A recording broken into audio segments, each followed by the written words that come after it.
people here generally don't just blindly dislike you just because you're a foreigner. So from my first-hand experience, I don't feel that it's that hostile. Hey guys, welcome back to my channel. So I've been in Japan for 3 months now studying Japanese.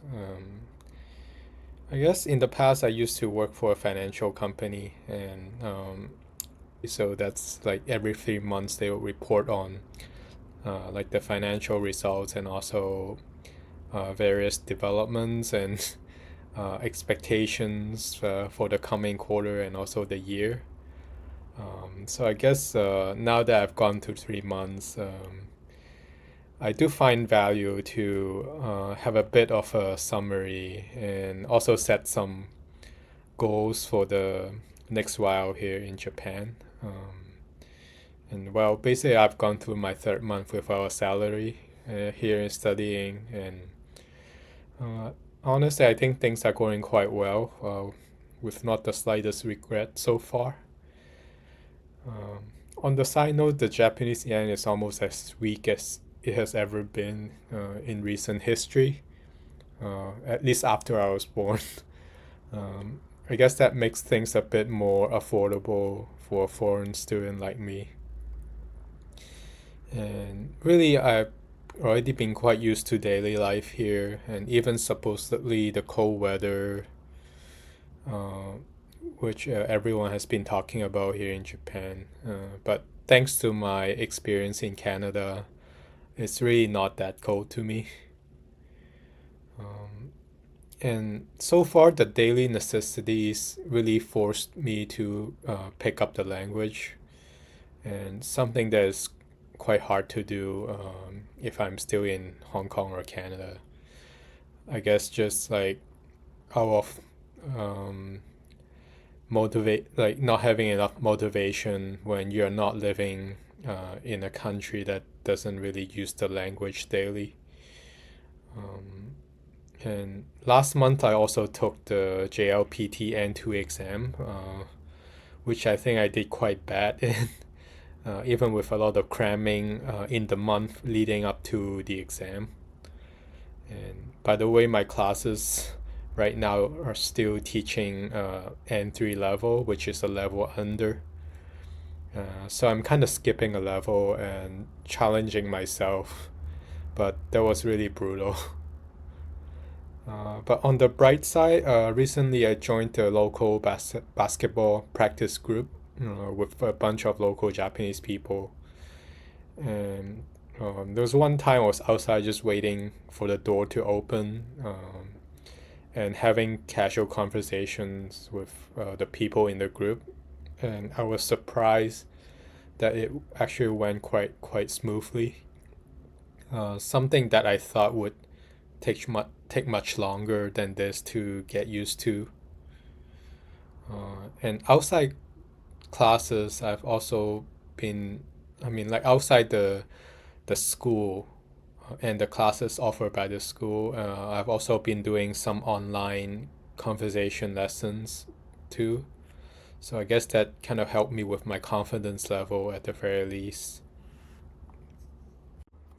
So of course, when it comes to uh, the 3 month quarterly updates financially, I have to talk about my expenses on a monthly basis. So public transit, I do have a monthly pass, and on top of that, there are some trips outside of the pass that I have to pay for. But overall, I average about 10,000 yen a month, just on mostly taking trains and subways. Um, Food, it's about 1,700 yen per day. I think sometimes I cook. I think I average cooking at least one meal a day, and then the other meal I either just buy some ready to eat food from the supermarket or just eating out. But uh, on average, about 1,700 yen per day, and that's 51,000 yen per month. Um, Electricity and gas is about 8,000 yen a month, which is not that cheap. Water is 1,500 yen. Internet is 3,000 yen. Phone is 2,000 yen. These are quite reasonable, I think. And then I also go to the basketball court slash gym about twice a week, and then so 8 times a month, and it costs me about 220 yen each time. So total is about 1,700 yen. And for exercise, I also go swimming. That's about 4 times a month, 500 yen each. So total about 2,000 yen. So overall, without rent, the total is about 79,000 Japanese yen, which is around 500 US dollars. So typically, rent in Chiba, which is where I'm living in, is quite, I would say, a lot cheaper than living in Tokyo. And for a 1 to 2 people household, it should be under 100,000 yen, conservatively per month. So with rent, the total becomes about 179,000 yen, or US $1,100 a month. So in the context of what typical uh, minimum wage worker or close to minimum wage worker makes in in this area of Japan, I would say that's about 70 to 80% of their salary, monthly salary. Um, so I guess for those people, it's very limited on what they can save after paying all the expenses. So I guess now time for some objective measure of how my Japanese is doing. Uh, so this is like a report card from my school recently, and it has like a ranking of how I do versus the entire school. Everyone basically are measured on the same exam, and I ranked it 45 out of 209. And I think that's not too bad because like the whole pool includes people who are in like higher level classes than me. Here's a quick glance on the textbooks that I'm using. So there's one for kanji, which is the Chinese characters. This one probably is like the easiest for me because I already learned most of it when I was just growing up in Hong Kong. The other ones are mainly on vocabulary, grammar. So I'm just gonna play some random clips of my time here so far in Japan while I talk about these. Okay, enough with the boring numbers and textbooks.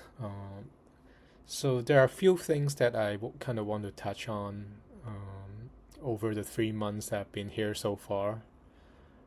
So first, I think picking Chiba over Tokyo has been the right choice.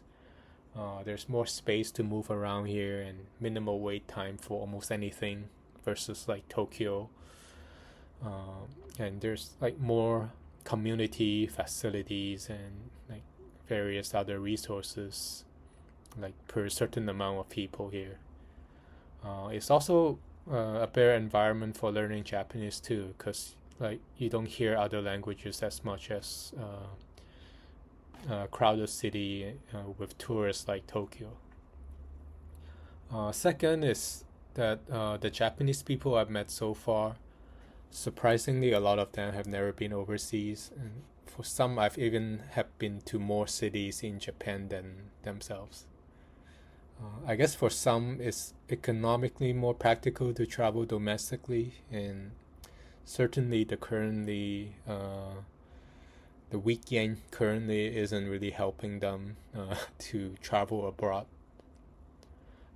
Some of them are actually quite shocked that someone like me at this stage of life would choose to give up work and try a new experience that may or may not turn out as well as expected. But they are all very friendly and respectful. Many were very curious why I chose to come to Japan.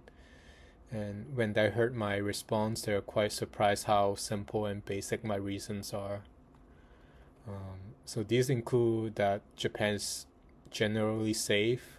People follow rules well, and they act in a way that is quite considerate for others, which is like Japan, probably arguably one of the most civilized societies in the world. And things are well maintained even when they're old.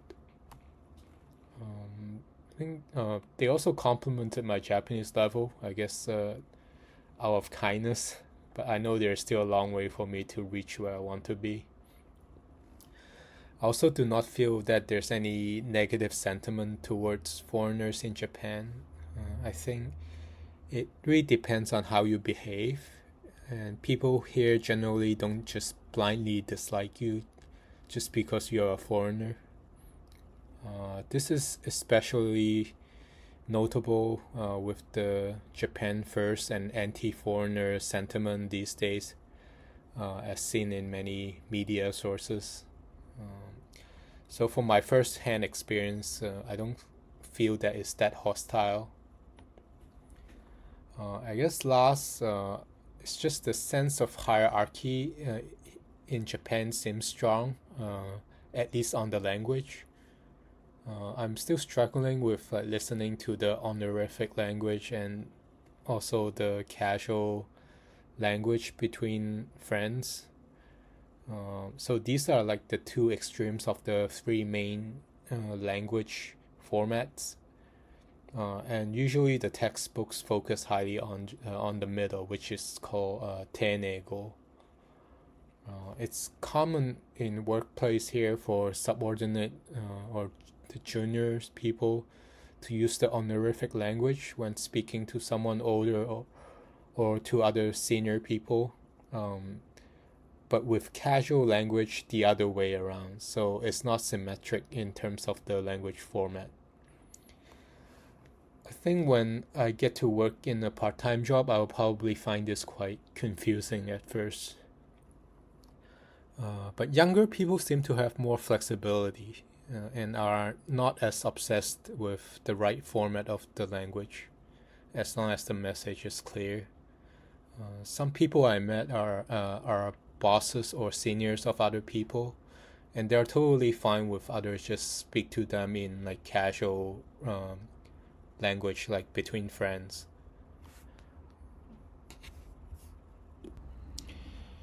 So there are still things that I need to work on, perhaps in the next few months. There are still so many words and grammar forms that I learned in class that I still find it hard to utilize a lot of them in real life. It's kind of like in sports, you practice a lot of moves in the court, either by yourself or with like a partner, but in the real games, you just somehow can't use them effectively. I think I will try to watch videos with subtitle at a very slow pace to make sure I understand every line of the script.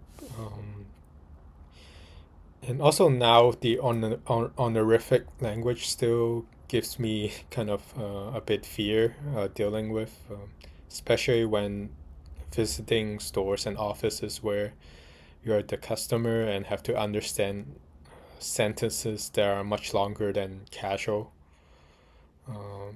And I think I also need to find more language exchange partners. I did meet up with quite a few of them. I think at least 6 or 7 different people so far. But I think there are a lot of people in Japan who want to get better at English. So I just need to find these people and work with them. Many people are also very busy, so here getting rejected is actually quite normal. And I think for maybe in a month or two, I also need to research more about the right types of part-time jobs that I can do.